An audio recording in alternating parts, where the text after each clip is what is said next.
We are logging this Setec CCS1 combo adapter. Looks like my first one was faulty. We are charging. We have success.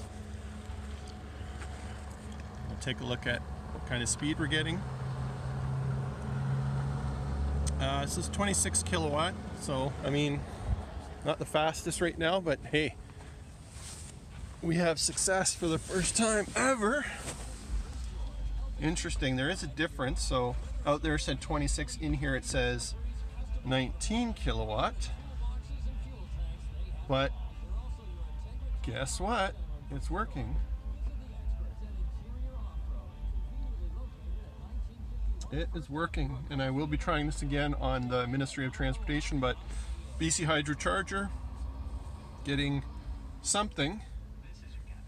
I will do another test just to see if the temperatures are affecting the speed. I'll try my CHAdeMO adapter and we'll compare. You know, somewhere around 19 kilowatts with the CCS adapter right now. Let's go out here and take a look at this action. Screensaver kicked in. Yeah, that logging is going great. And CCS adapter is working.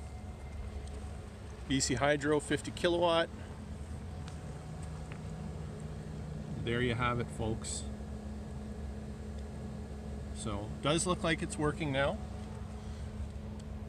Looks like my original adapter was faulty. It does have the same firmware version, which is 131, the same version that I flashed onto my other adapter, which is not working. So there you have it.